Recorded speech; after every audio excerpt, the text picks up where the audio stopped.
I wanted to be at Texas State. I chose to be at Texas State. I'm from Texas. That was important to me. I always knew if the right guy got this job, you better watch out. You better watch out. This is Win Now or Get Bent, episode 188. If you don't already know, I'm Kev Tardello, coming to you on Wednesday, January 29th, and I already missed football. College football, to be exact. I'm already having football withdrawal way earlier than usual. I guess we have the Super Bowl coming up. Pretty boring Super Bowl. Chiefs, Eagles. Gosh, didn't we just do this? We just did this one a couple of years ago. Chiefs back in the Super Bowl. Not looking forward to it. So my football withdrawal is real strong early. Luckily, we have a little bit of Texas State basketball, some track and field, some baseball coming up. They're going to be playing next month in Houston.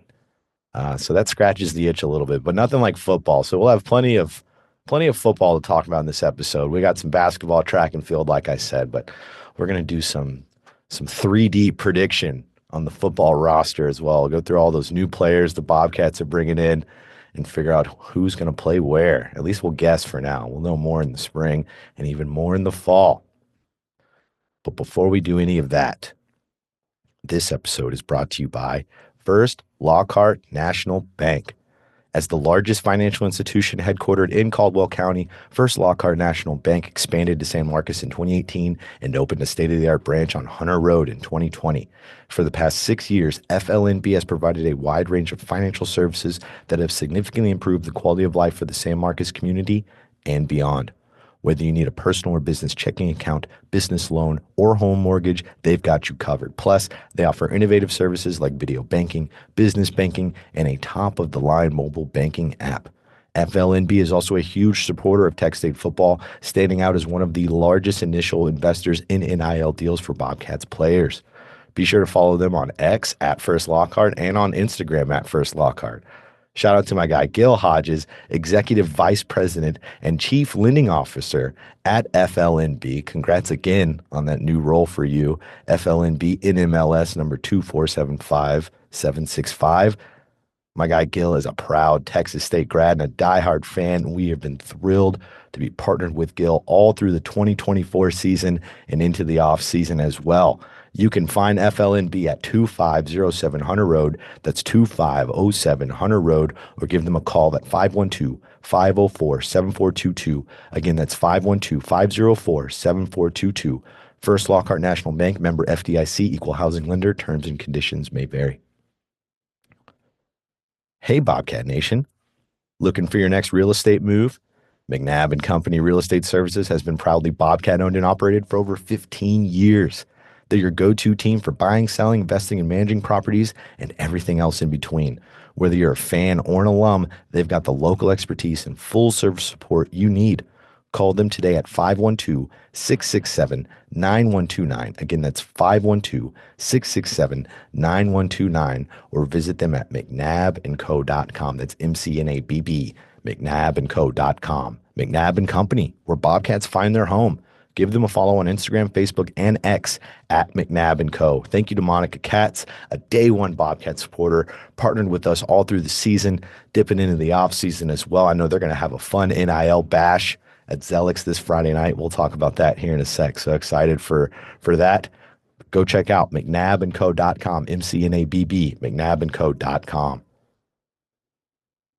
One for our guys at Austin Patchmaster, austin.patchmaster.com. Drywall, sheetrock, plaster repair, cracked walls, cracked ceilings, paint jobs, dings and dents, popcorn ceiling removal. Did you punch a hole in your wall after so many players entered the transfer portal? Well, Austin Patchmaster has you covered. Whether you're moving in, moving out, or just looking to upgrade, hit up austin.patchmaster.com. Owned and operated by Tech State grad and a true Tech State sicko, Michael Clements, my guy. Saw him at the bowl games. Great to shake his hand. Austin Patchmaster is one of our first sponsors, and they are back to finish out the season. So check them out again. That's austin.patchmaster.com. 512-200-3888, 512-200-3888, servicing the Austin, San Marcos areas. But if you're in Houston or Dallas, hit them up anyway. They'll get you with a good referral, a good Patchmaster referral. Hit them up again, austin.patchmaster.com. One last one for our guys at TGC LLC, the GalindoCollective.com. That's GALINDO, GalindoCollective.com. A team of professional consultants dedicated to helping others realize their business potential through people planning and practice. Their services cover a wide range of areas such as business strategy, marketing, human resources, and financial planning. If you own property or a business and want to maximize its profitability, contact TGC at thegalindocollective.com and follow their social media platforms on X at TGC_LLC and on Instagram and Facebook at the Galindo Collective. Shout out to my guy, Rick Galindo, true Texas State sicko, Texas State grad. He's been with us since last season, all through this season, all through the off season, helping us get to special places like the Media Day, the Sunbelt Media Day in New Orleans over summer, helped us get to both bowl games the last 2 years in Dallas. So shout out to Rick Galindo and the Galindo Collective. That's GalindoCollective.com, GALINDO. All right, let's get to these Bobcats. We'll start out with basketball. We'll do basketball first. Texas State men's basketball. They're 12-9 on the season, 5-4 in the Sun Belt. Just lost to Louisiana. Most recent game on Saturday on the road. To Arkansas State. They just lost 80-65. They beat Louisiana 89-74 a couple days before that. So 1-1 in the last two. Still seventh in the Sun Belt standings. That's where they were the last time we were talking about the Bobcats. Both those opponents they have this week too. They have Louisiana on Thursday. It's going to be a whiteout game. And then Arkansas State on Saturday. We'll talk more about those games. The more recent games, they've had some injuries to some key players. Tyrell Morgan, he's been out since that last game we talked about where it looked like he went down with an injury. Seemed like he did. Mark Drone, who's been playing really well ever since he was inserted into the lineup a few games ago, but he's been missing 2 games now. Drew Drennan, he's been with the Bobcats a long time, guard, experienced player. He's been out the last few games as well. So those are some pretty important players. They have not had a full rotation. Even with that, outside of the Arkansas State game, they've been playing really well, missing those players. Specifically, Tylen Pope. I mean, this guy has just come out of nowhere. Tylen Pope, Nevada. He was a role player on Nevada last year. And he has really stepped up with some injuries going down. I mean, the last 7 straight double-figure performances. The last 6, he has at least 18 points per game. That's 27, 18, 20, 28, 25, and 19. Those are his last 6 games. So it's been great to see him come along. 6'7", big-bodied guy, really gets in the paint, does some great stuff. Josh O'Gara, who I brought him up on the last pod when we were talking basketball. He's come alive the last couple of games, 17 and 21, the last 2 from him. Seeing some good stuff from like Colton Benson still, of course. He's pretty consistent. Austin Green off the bench. He's been great. Sometimes they've started him a couple times, but off the bench, he's another big-bodied guy that just transferred in. They've really picked up some of the slack that's missing with Tyrell Morgan. But if they get Morgan back with Green and Pope, I mean, they're pretty ferocious in the paint, which is something that hasn't been said a lot about this team. Caden Gums, of course, too. He's been real consistent. A player I noticed last game that I hadn't noticed all season, Basante Saragba. I believe, hopefully I'm saying that right. Basante Saragba, 6'10", is from Marseille, France. Another Frenchman. We've talked about Nate Deer before. He's from Australia. I guess they have a Frenchman on roster, and I just completely missed it. But I saw him get into the game. He hadn't done a whole lot this year. Any of his time has been pretty sparing. He did have like an 8-point performance and a 7-point performance, but there's another guy, 6'10". So they have two big guys, 2 big international players. Because Nate Deer, 6'9" himself. We talked about him on the last pod. But as I was saying earlier, 3-way tie right now for the Bobcats, 7th in the Sun Belt. That most recent loss to Arkansas State. Arkansas State is leading the Sun Belt. 16-5 on the season, 7-2 in conference. So Arkansas State is doing some damage. Below them, you have South Alabama, Troy, App State, and Marshall, all in a tie for number 2 with the same conference record at 6-3. And then below them is the 3-way tie with James Madison, Texas State, and Old Dominion, all 5-4 in conference. So it's pretty close battle with the standings with just over a month left You got the month of February coming up. We talked about February on the last episode, how well the Bobcats have done under Terrence Johnson in February, 23-9 in 4 seasons under Terrence Johnson. So hopefully they're gearing up for another good spring showing, February showing. Because getting 12 wins before February, that's nice. Getting closer to trying to get as close as you can to 20 wins is pretty ideal. It's going to be tough. There's some tough opponents, like I was saying this week. They have Louisiana on Thursday, home game. It's a whiteout game. I'll be there. Go to that one. Go check it out. Me and the Wizard will be there. And then they have a big opponent, Arkansas State, who they just lost to. We were just talking about them. That's on Saturday again. So if they get a win or the top team in the Sun Belt going into February, I think that's going to be a lot of momentum because that'll be February 1st. It is alumni weekend as well. Some nice festivities going on. I mentioned the whiteout game for Thursday. There's going to be a bash at Zellick's Ice House. Our good buddies at Zellick's. Shout out to Monica Katz and Seth Katz over there at Zellick's and McNabb and Co. But on Friday from 6 to 8, they're going to have a nice bash. You'll hear from some speakers like Kelly Damphus is going to be there. Dr. Kelly Damphus, the school president of Texas State. Silent auction for some cool things. I saw like there were some game-worn shoes and autographs and things like that. It'll be to raise NIL for basketball. And drinks and food, all that good stuff. Zellick, 6 to 8 on Friday. Nice little bash. And they're going to have some pregame festivities for the game on Saturday afternoon. So if you're around or if you're not free and you don't have plans and want to come around, come check it out. Good weekend to come check out some basketball right before things really start getting rolling with March on the horizon. Man, I feel like January just flipped right by us. Women's basketball, a 2-game losing streak. It's been a tough go for women's hoops. 9-10 on the season. Still 8th in the Sun Belt, which is, a decent February, and they can really position themselves. Been hovering around that 500 mark all season. So uphill battle for women's basketball still continues. It's been kind of that way all season.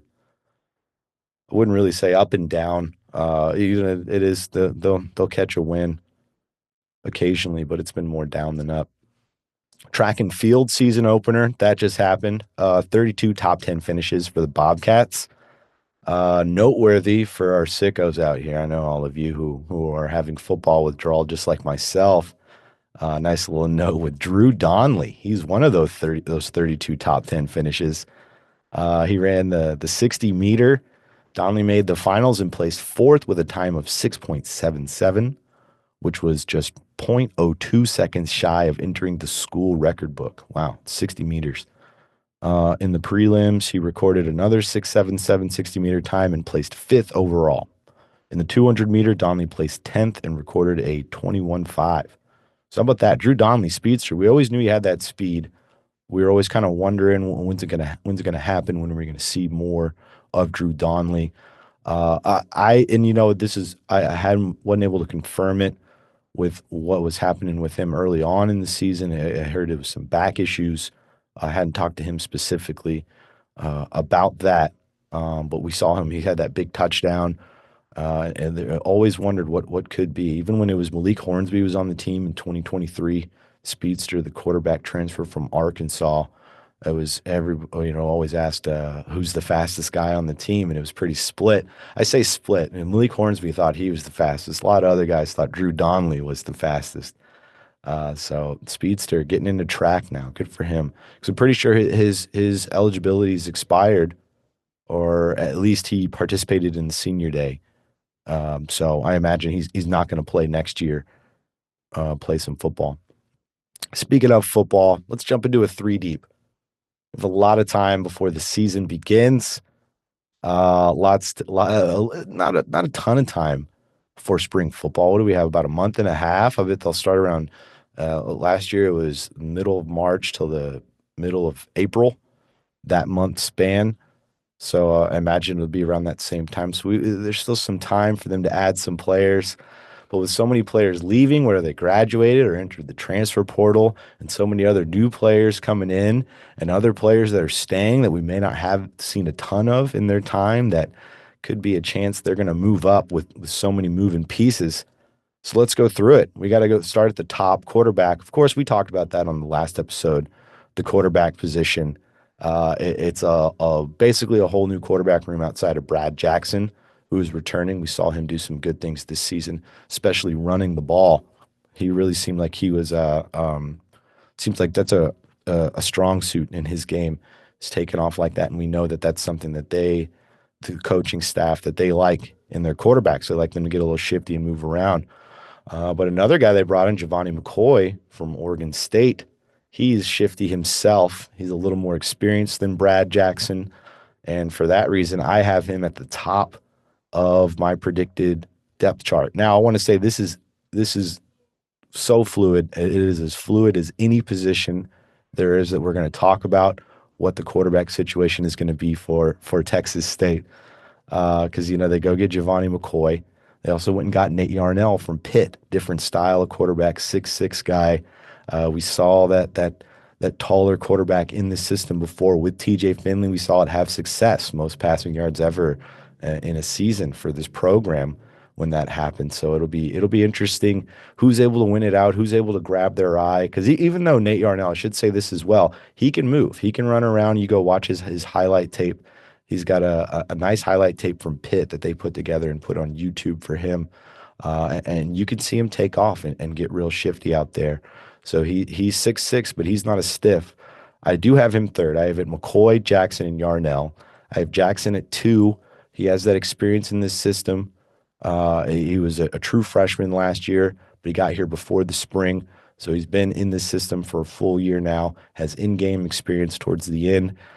We didn't see him get into the bowl game, which I would have felt more if they had decided to play him more in that bowl game. I would have felt more confident putting him above McCoy and thinking, okay, this is their guy. But I think it is really open. It's wide open right now between McCoy, Jackson, and Yarnell. That's just my guess, right? It's a total guess. McCoy, Jackson, Yarnell in that order. You talk to other people. You talk to the Wizard. I know he's a big Brad Jackson guy. So it's a lot of people are torn. There's a ton of people in the Nate Yarnell camp as well, and I'm in there because he's real talented himself. So that's going to be such an interesting one to watch out for this spring. Very fluid, and it's nothing I'm completely solid on by saying McCoy is going to be the starter day one. I got to see what happens in the spring and see what goes on with these moving parts. Transfer portal era, a lot could change between now and next week, let alone fall. Let's go to running back. It's the running back position. It's pretty easy thinking about who's going to be the starting running back for this team. It's Lincoln Perry. It's pretty rare for someone to solidify the starting role at a position all the way in January, but I feel like he did that with his performance in the bowl game. Taking home that first responder bowl MVP. He's just meant a lot to this program in the 3 years he's already been here. He's going into his 4th year. I think it's a no-brainer. He's going to be a starter. He's going to be a team captain. And I think for him personally, it's great that it's shaken out this way, for him to experience that injury the first year of GJ Kinney 2023, not get to play in it, and then come in with a pretty full running back room and emerge once Ish Madi moved on. He was able to emerge out of that room, and now going into his final year, getting another chance after leading the team in rushing in 2022, after leading Arkansas State in rushing the year before that. We almost forget that. The guy was a Red Wolf before. I thought that was funny when he was talking about he got to experience Dr. Kelly Damphousse all of his collegiate career, even going back to Arkansas State when Damphousse was the chancellor there. But for him to get to this point and to get this opportunity is his last season, and to be the starter. Now we know they're going to use a lot of running backs. It's not going to be just one guy getting it all the time. They had Ish Madi, and Madi wasn't getting it all the time. But Perry, he'll be the starter. I think right after him, we're going to see Greg Burrell. He's the new guy from UNLV. Good looking running back. I think he's going to get into the mix quite a bit and early.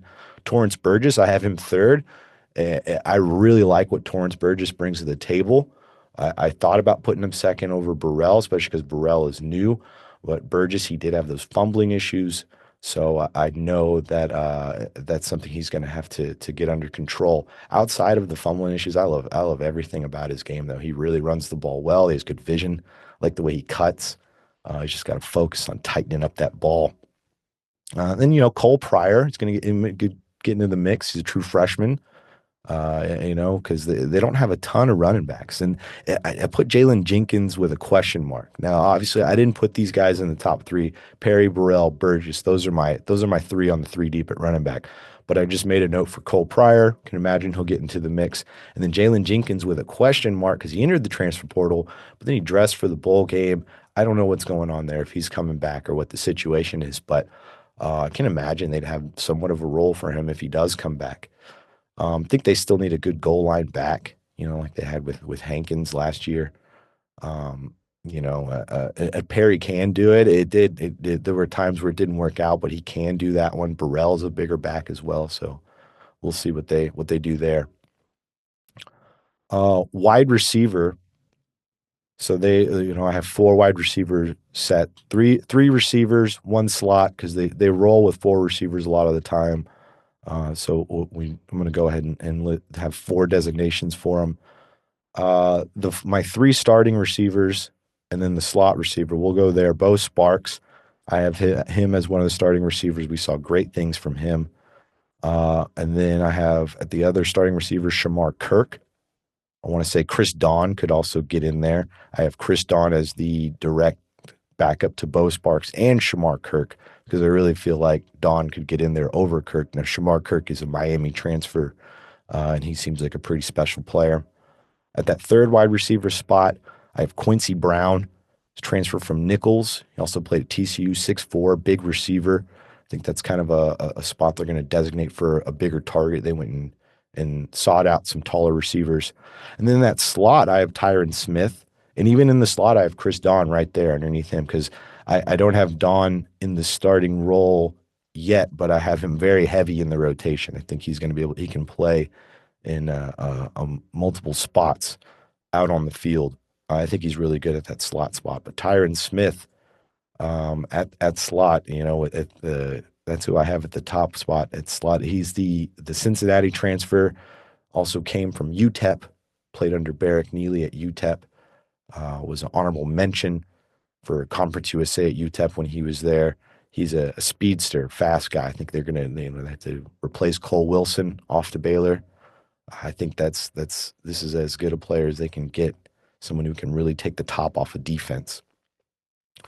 In the mix, though, at the receiver positions as backups, I mentioned Don, of course. I think he's going to definitely get into the mix. We saw him score quite a few touchdowns this past season. I believe it was around 6.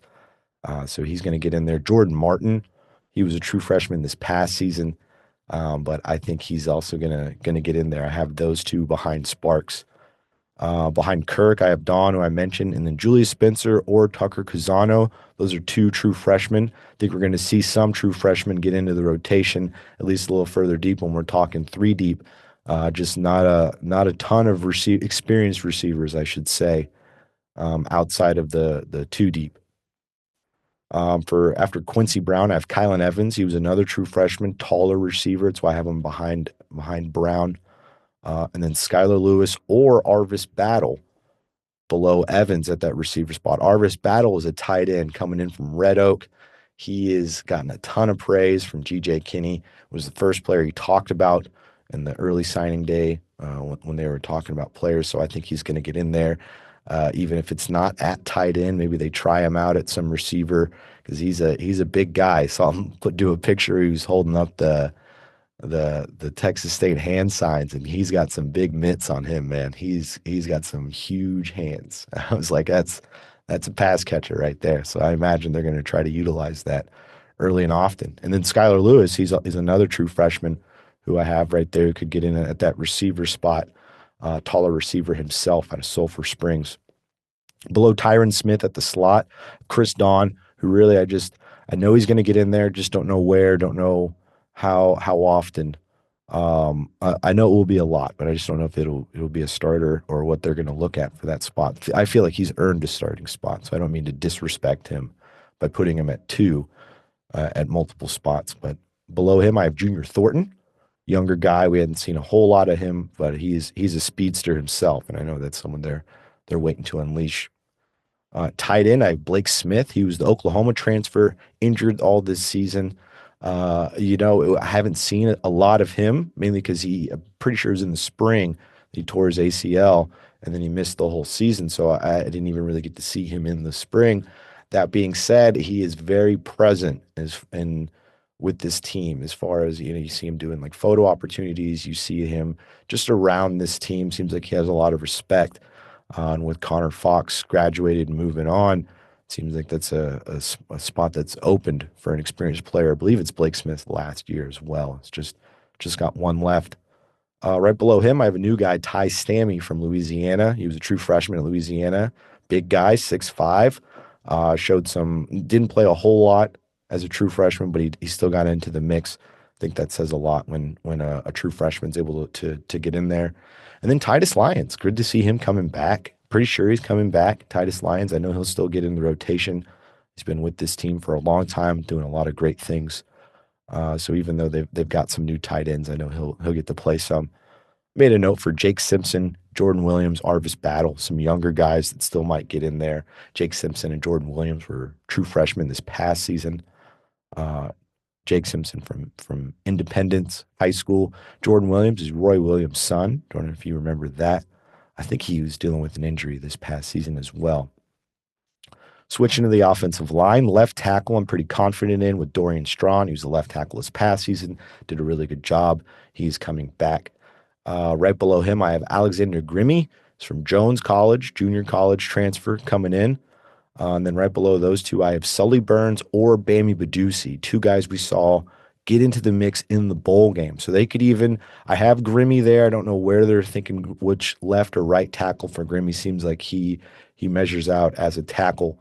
But I know Burns and Bammy Badusi were getting in there as well, and they seem like they're primarily tackles, so they could even get in at right tackle where there's a little bit more opening.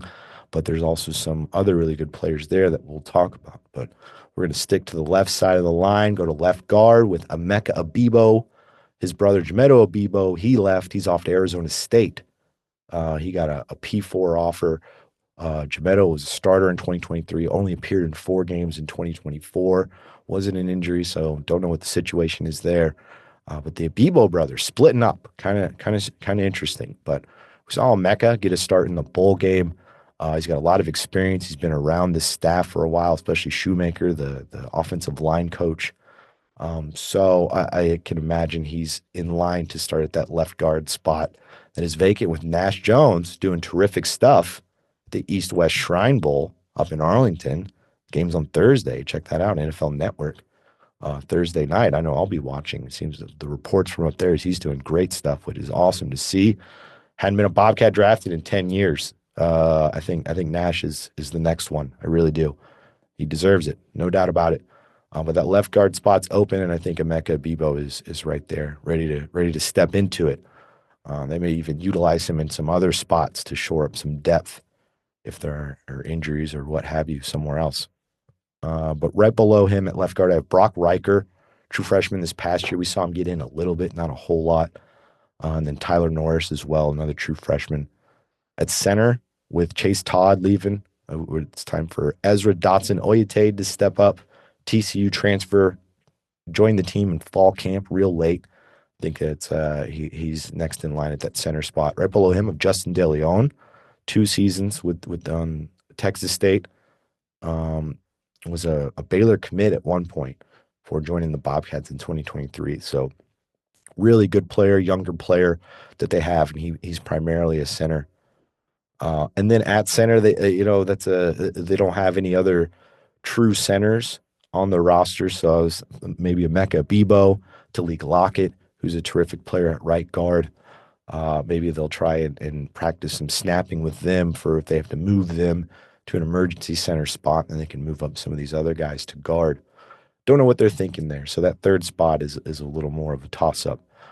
Speaking of Lockett, right guard, Talik Lockett, he did a great job at right guard this past year, did a great job at ULM at guard the year before.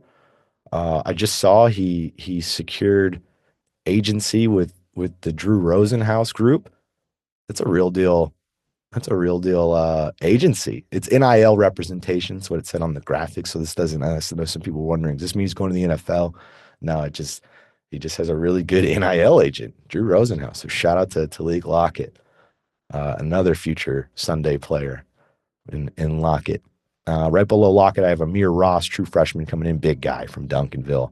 He's young, but I think he's going to get into the mix early, especially because they don't have a ton of depth in the interior of the line. They have a plethora of tackles, but interior line, they need some help. And that's why even below Ross, I have Emeka Bebo at that third string right guard spot.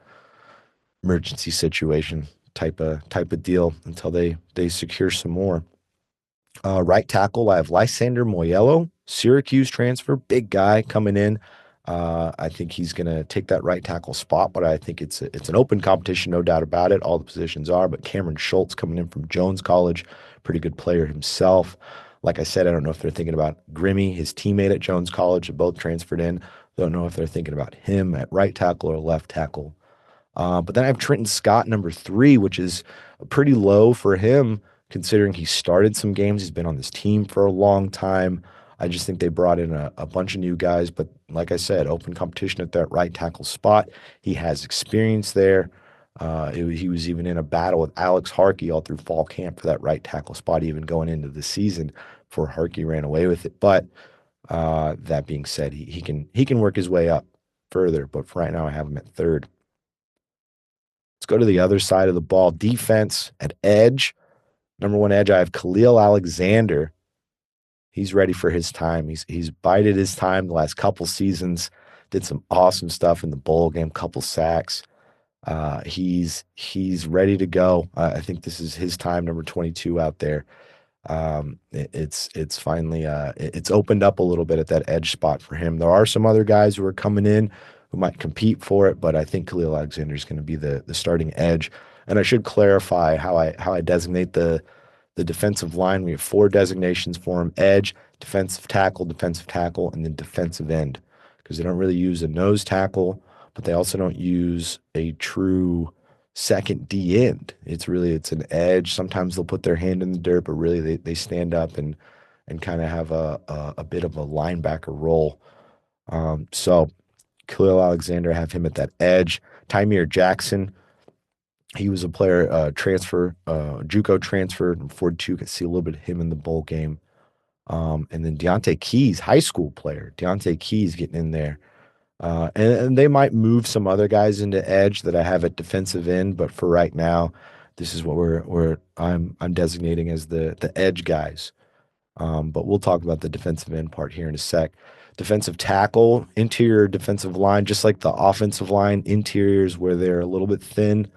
Defensive tackle, number 1, Cam Washington, another guy like Khalil Alexander. He's bided his time. Now it's his time to be a starter with some vacancies. He was a Sam Houston State transfer, big number 99 in there.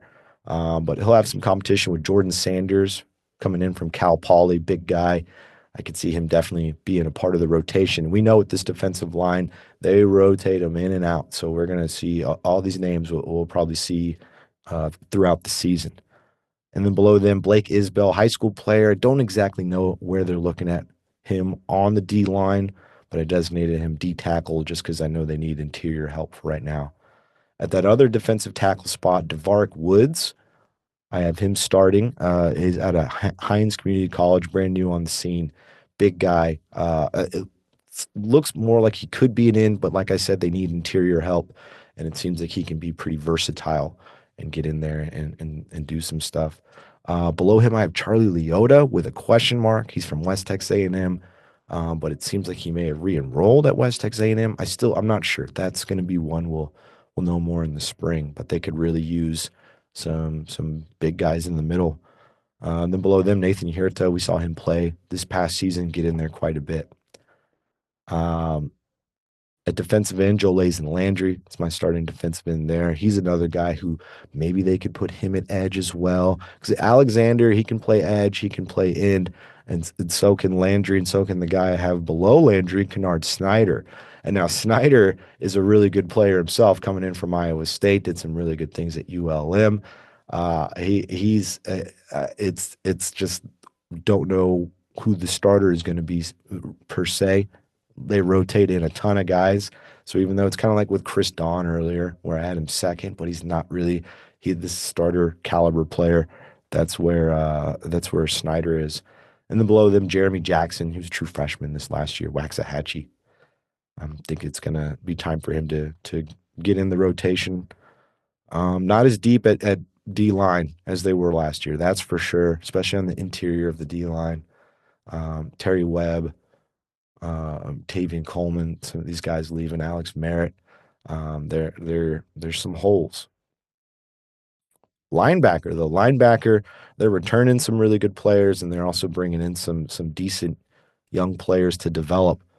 Two linebacker spots, 4-2-5 defense. We just went over the four defensive linemen. The two linebackers I have are Traylon Payne and Manny Nunnery. Saw them do some really good stuff in the bowl game specifically, but really start to come along late in the season. It's really that experience is going to be pretty paramount with so many new bodies, but I think there's going to be a lot of rotating at that linebacker spot. They bring back Derek Mourning as well. But the new guys, Chance Johnson from Texas A&M, Terrence Cooks II from TCU, also played at Texas before TCU, and then Aiden Jones from Prairie View A&M.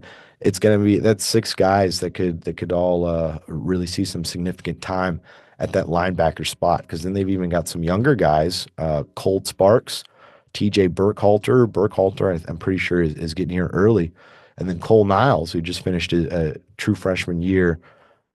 He's coming in as well. So they actually have a surplus at that inside linebacker spot, those two linebacker spots they have, which is good to see. When the season ended, there's so many leaving. It was like, oh man, that's a position they really need to shore up.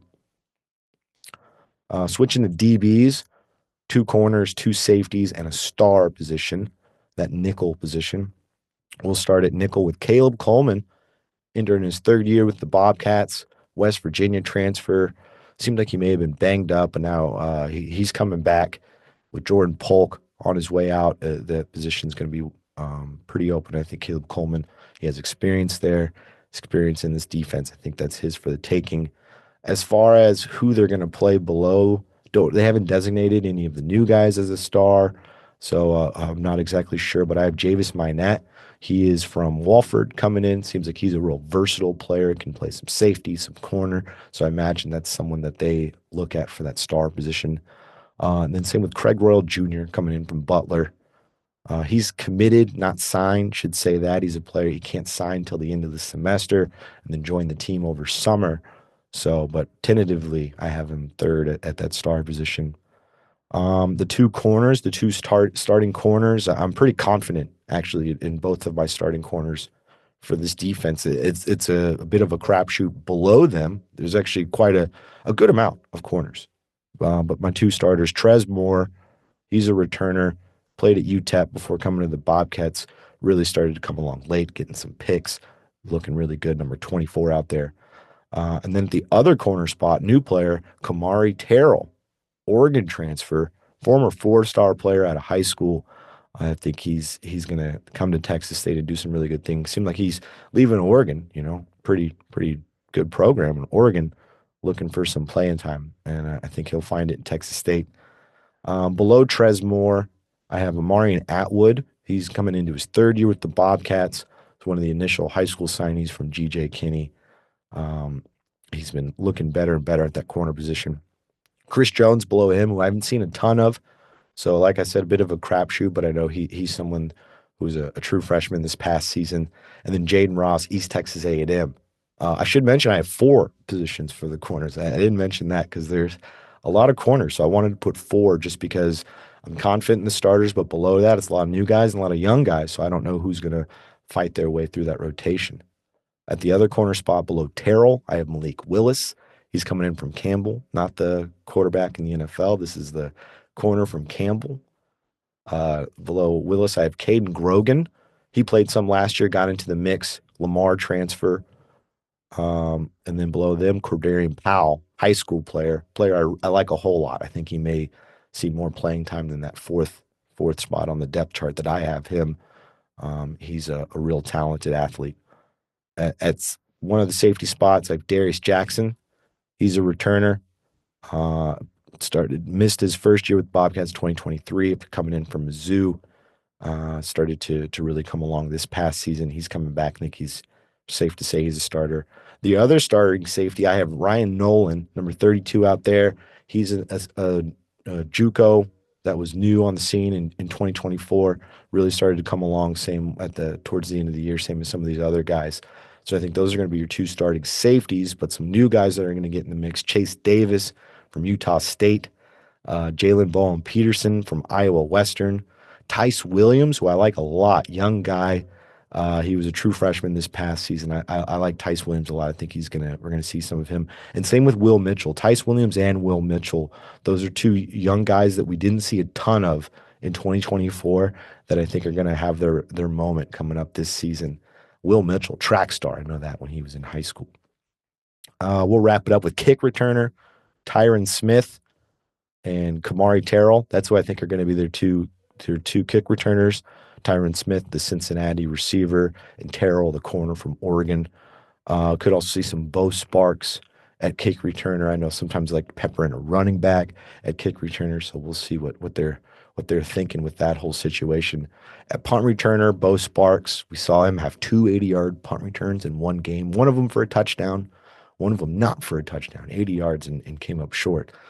So I think he's going to go into 2025 as the starting punt returner. And then below him, I have Tyron Smith, speedster, Cincinnati, have him returning kicks, have him starting at that slot receiver spot. I think they may pepper him in at punt return as well. Kicker Mason Shipley, of course, and punter David Nunez. Those guys are back. So there you go. Man, that was a segment for the real sickos. Let's do a depth chart in January, 3 deep depth chart in January. Very much subject to change, very fluid. And we will definitely dive more into that coming up in spring ball. Don't forget, some good basketball coming up this weekend. If you're around on Thursday, the whiteout at Strahan, the event at Zelix, 6 to 8 on Friday at Zelix. Come on out, come check out the silent auction, hear what Dr. Kelly Dampitz has to say, some other people, see some alumni. It'll be a good time. And then the game on Saturday as well. It's that time, basketball season. Let's support these Bobcats. Check out our Patreon page, patreon.com/windhourgetbent. Check out our merch site, WNOGB.com. Right here, I got the Sicko shirt. If you're watching our YouTube, Win Now or Get Bent on YouTube. Like, subscribe, comment, all that good stuff for us, please. Check us out on X, Twitter, at Win Now or Get Bent, on Instagram, at WNOGB. I didn't make a TikTok, but it doesn't seem like TikTok's banned anymore. I don't know. I don't know what to do. If it sticks around, maybe we'll make one, but man, that seems like something I have to outsource, you know? That's too much social media. I like Twitter. That's enough for me, right? Like, subscribe, comment on all our audio platforms. If you're out there and if you're an audio head listening, it's the way I love to listen to a pod. If you're on Apple, Spotify, Google Play, whatever, make sure you give us a rating, a thumbs up, all that good stuff. Big shout out to TGC, the First Lockhart National Bank, to McNabb & Co., and to Austin Patchmaster for sponsoring the pod. Thank you to the wizard, Zachary Webb, always making this pod look great, always working hard. Shout out to Reese Largent, our great intern as well. And of course, thank you to you sickos for always tuning in and supporting us. Hey, you know what? I just realized I forgot to plug this, but we're top 10 podcast in the state of Texas. We are number 9 according to FeedSpot, which was very cool. They sent me that. I got to make sure. I'll tell you what. I'll put it in the bio description for the podcast, the link to it and everything. I'll make sure to put it on Twitter and all that stuff. But that's pretty cool. They put out their top 70 podcasts in the state of Texas, and we were number 9, right there at number 9. Win Now or Get Bent, just inside the top 10. So shout out to FeedSpot, feedspot.com for putting us on that list.